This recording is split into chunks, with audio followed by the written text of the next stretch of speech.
All is relatively normal at Baker Street at the beginning of Sherlock Holmes' Crimes and Punishments. Watson is quietly reading away, and Sherlock Holmes is, of course, blindfolded, shooting a revolver at vases.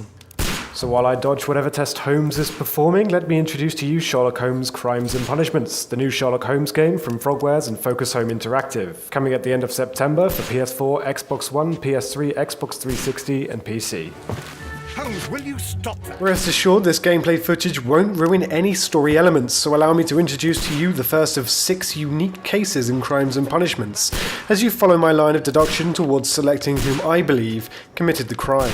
Stop, Holmes! Is that you, Watson? Yes, of course it is. And you almost killed me. Nonsense. I was aiming for the vases. Blindfolded? Watson, quiet please. I'm trying to concentrate. Fans of the original Sherlock stories will remember his ability to recognize a person by their gait. Ah, Lestrade. What is it this time? He can see me. Well, here it is, and it's a good one, Mr. Holmes. A gentleman by the name of Peter Carey. Holmes begrudgingly endures a back and forth with Lestrade, hearing the details of the case. So let's now take a look at the richly detailed Baker Street apartment before heading to Holmes' seldom used bedroom to pick up the appropriate dress for the case. No costumes for the moment, at least not yet. Holmes' wardrobe holds all the secrets to his disguises, but we're looking for a casual suit in this case. Once we've picked the suit, it's off to the crime scene. Dressing up plays an integral role in Holmes' success, enabling you to interact with characters who will respond to your attire, either by prompting them or having them approach you.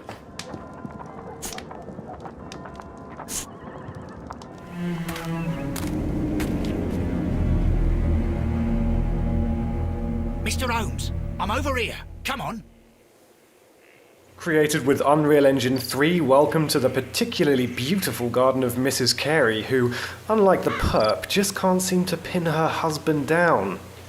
Let's avoid the bureaucratic procrastination of the police and head straight to Mrs. Carey. I'm able to go into first person, useful for getting a closer look at your surroundings, or simply if it fits your playstyle a little better. Now let's meet Mrs. Carey and enjoy some of the voice acting in Sherlock Holmes' Crimes and Punishments.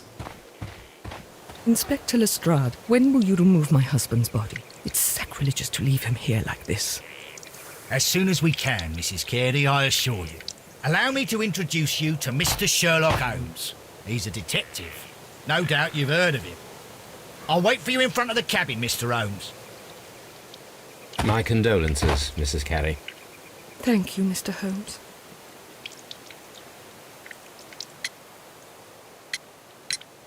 Madam, can you tell me if you saw or heard anything unusual upon the night of the murder? At 2 o'clock in the morning, I heard a terrible scream. But I thought nothing of it then. He would scream all the time when he was drunk. Do you remember at what time you found your husband's body? In the morning, at around 7 o'clock, I noticed the cabin door was open, but I didn't go in to take a look, for I knew my husband would not have liked it. But what do we know about Mrs. Carey? We're able to join certain dots together by closely examining each individual we meet. So allow me to introduce a rather beautiful mechanic that allows us to take advantage of Holmes' skills, picking what we feel are the most telling or most important aspects of the people in Crimes and Punishments. From clothing that contradicts their class to cuts, bruises and wrinkles, or objects that tell a story about themselves or their lives. Taking advantage of DirectX 11, let's take a close-up look at Mrs. Carey.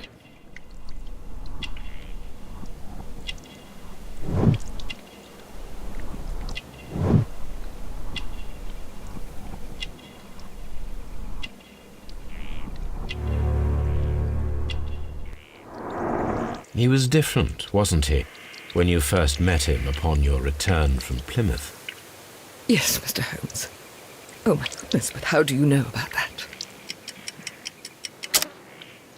At this point, Holmes begins to use some of the character details obtained through close examination of Carey, much to her surprise. However, this is no mere automatic process. It's up to you to pick the evidence that supports Holmes' claim via the aforementioned QTE. Spain is from Plymouth. I believe that you met Peter Carey as a young sailor there, and you married him soon afterwards. That is indeed what happened, Mr. Holmes. How extraordinary.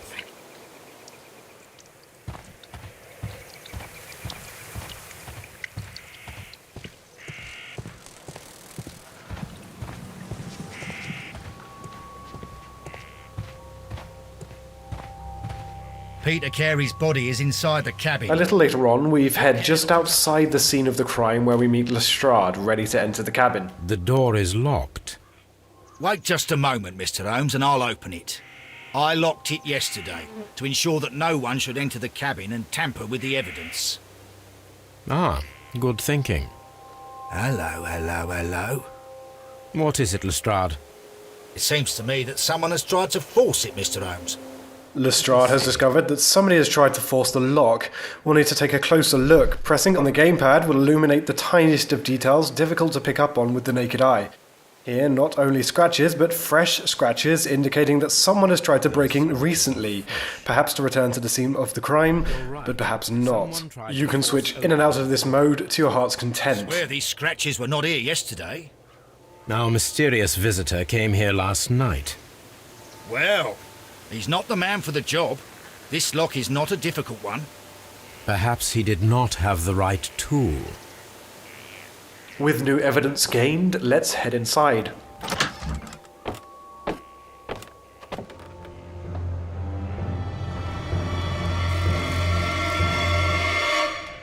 What a terrible way to die.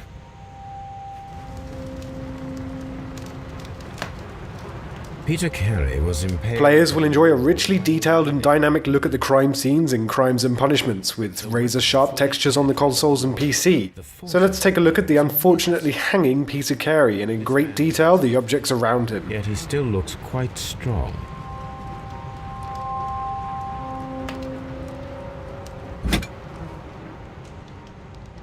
This blood is from the pool underneath the dead body. Heading down, we see a knife covered in blood and a notebook. Let's see if there's any useful information on either. Defend himself with this knife, but he did not succeed.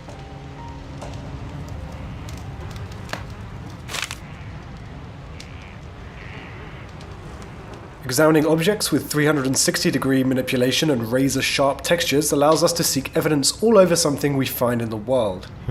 The pattern of the blood stain indicates that the notebook was not lying on the floor prior to the crime, but it was dropped into the pool of blood after the death of Peter Carey. JHN are probably the initials of the owner of this notebook. Inside, a list of initials and numbers, but we've seen nothing so far that makes sense of this. But what? Once we're happy with our inspection of the body and everything immediately surrounding him, we need to take a good look at the cabin. Let's go into first person and get a brief overview of the types of things we'd like to look at and if there's anything immediately suspicious.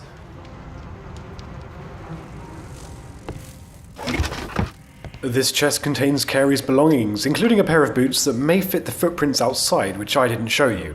Give it a try yourselves. Interesting. Peter Carey's boots.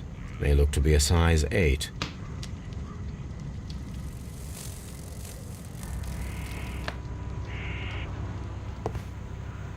The ship's logs of the Sea Unicorn for the years 1878 to 1884. Peter Carey was her captain. A rather empty-looking shelf with some whale's teeth perched to the left. Faintly, I can see there was a chest here from the cleaner area underneath where it would have sat. Let's take a closer look. Expanding on what I spotted, Holmes takes an educated guess at the size and nature of the chest. This place is not covered with dust, like the rest of the shelf. An object was taken from here. It was larger than a book, a box or a small chest, perhaps.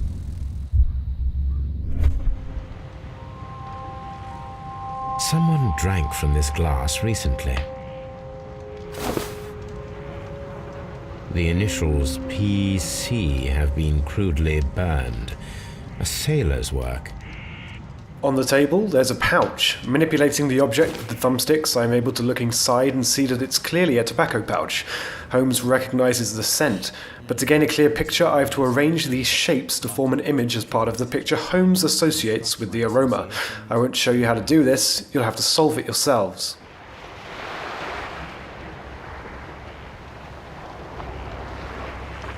Of course, I haven't shown you all the evidence in the cabin, only a selection required to follow my train of thought throughout the case.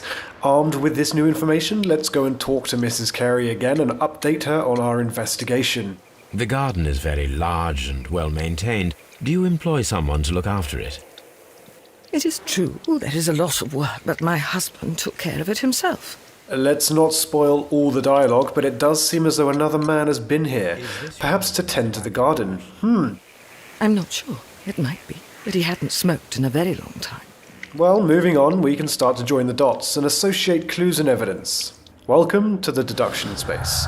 This area contains all pertinent information, evidence and clues, and mental notes of Holmes' possible reasonings, ideas and conclusions. 2 clues equate to a deduction, and a deduction may lead to a task, allowing you to move on in the case. Our association has led to a task. We must ambush whomever was ill-equipped to break in and retrieve his notebook, assuming he will return tonight.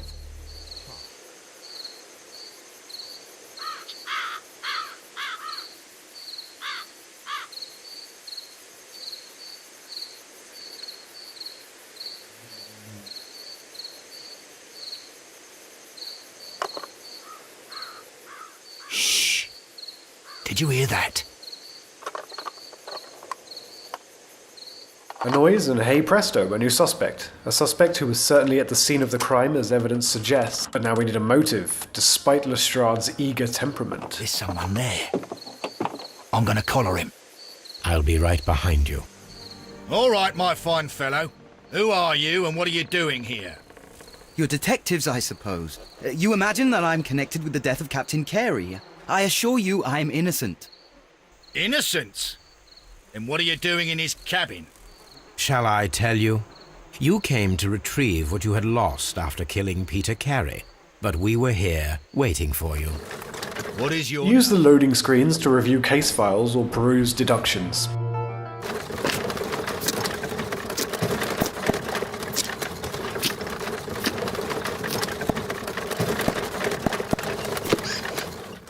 We've reached Scotland Yard, the central hub for criminal evidence, interrogation, and, Holmes would argue, incompetence.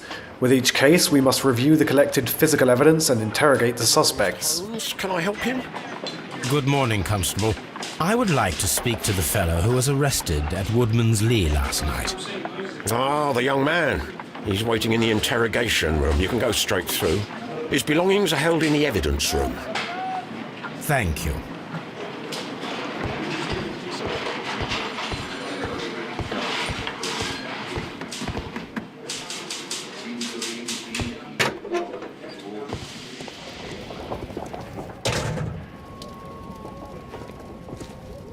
These are the suspect's belongings. Let's take a look at what we've collected so far. A second examination often yields further information, especially after an interrogation, and new information can arm us with pertinent information required to catch out a potential liar. A handkerchief with the initials JHN.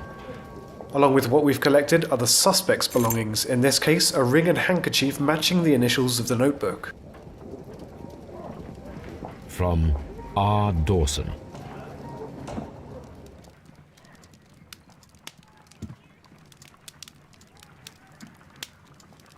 The name Dawson rings a bell to Holmes, so in lieu of the internet we'll have to reference Holmes' old newspapers in his private database at Baker Street.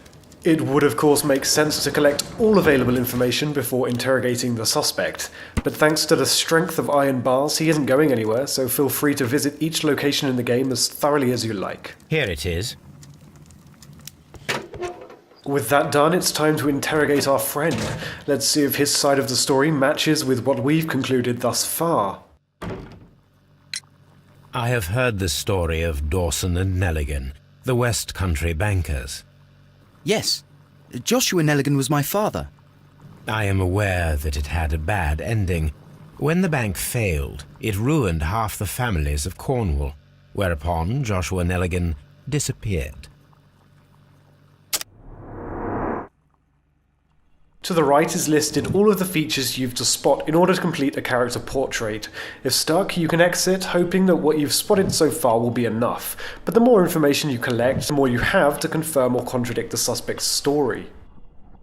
Certainly, Nelligan's expensive jacket, sloppily patched together, and the cuts on his hands, including the gold ring, indicate that Nelligan is a worker who somehow seems to be in possession of a few items he could clearly not afford.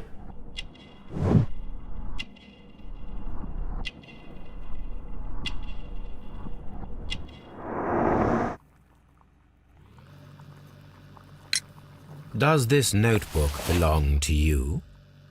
Yes. But where did you find it? I did not know... I thought I'd lost it at the hotel. Developer Frogwares have painstakingly animated telling, emotive expressions on all of the characters in Crimes and Punishments, ensuring that, if lying, a suspect may leave a few telling signs, or if they're an especially good actor, may lead you down the wrong path. The sea knife was found near Carey's body. Tell me, Mr. Nelligan, did Mr. Carey try to defend himself or to attack you with it? I don't know. I didn't kill anyone. The police seized this valuable ring from you. Whose is it? I didn't steal it from anyone. It has always belonged to me.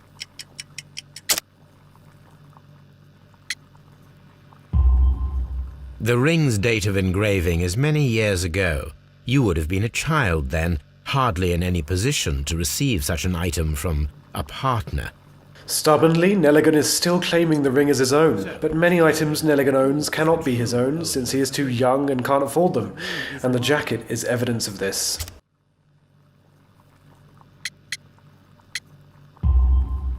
No, Mr. Nelligan. I believe that the ring had belonged to your father. Oh, but how do you know? The jacket you are wearing is made of an expensive fabric that only a man of exceptional wealth could afford. You do not seem to me to be a rich man, Mr. Nelligan. Furthermore, the garment is ill-fitting. It is quite clear that it belonged to someone else, most probably your father. With your father gone and taking with him the family's wealth, as a little boy you had to find yourself a manual job, and it was most probably cleaning fish. You cut your hands often while working. I can tell from the scars. I'm speechless, Mr. Holmes. It all happened exactly as you say. We conclude that Nelligan certainly did break in to retrieve his or his father's notebook, which may prove that Nelligan is the murderer. However, there is still one question that must be asked. Could Nelligan muster the strength to harpoon a man to a wall?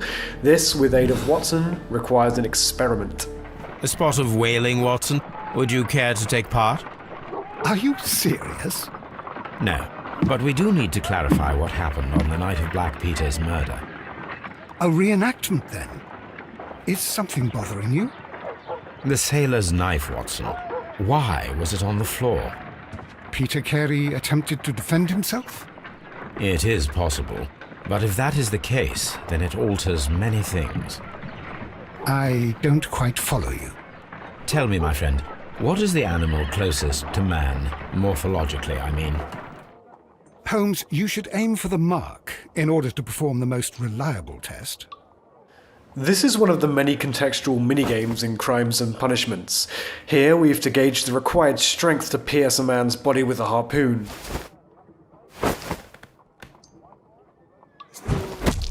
Holmes, you should try to aim better and throw as hard as you can. This is the best possible result that I could get. Do you see, Watson? Throwing a harpoon and pinning a man to a wall requires either exceptional strength and training or diabolical luck. Skipping ahead, upon completion we can either rule out or confirm that Nelligan was in fact capable of committing this crime. All right. Perhaps it was a lucky throw, but through Carey's association to Nelligan, isn't it possible that Nelligan picked up the required skills to get such a lucky shot? Let's head back to the crime scene and rediscover some evidence we've been able to interact with thanks to new information uncovered through interrogations.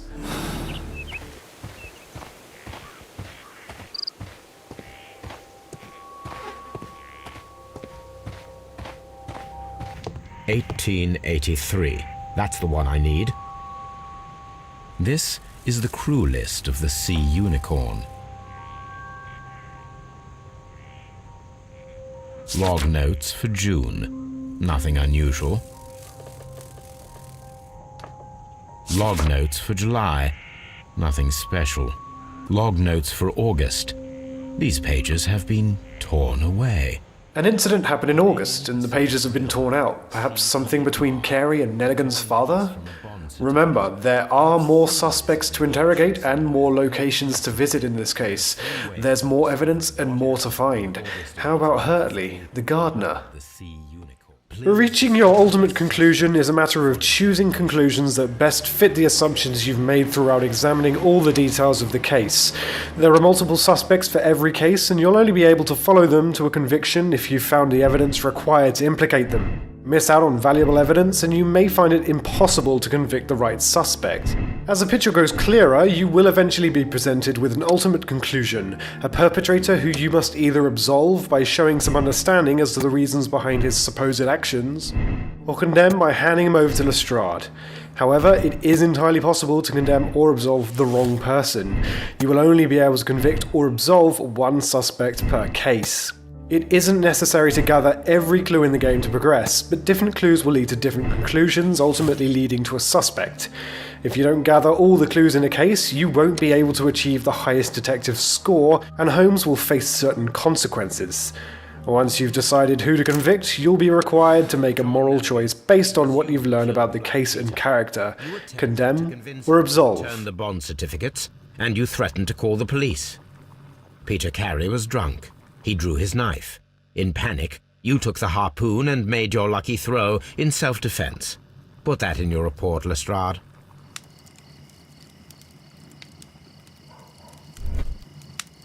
With more cases come more skills, such as the imagination skill, which allows us to piece together a chain of events by chronologically arranging a sequence by selecting the most plausible order of events.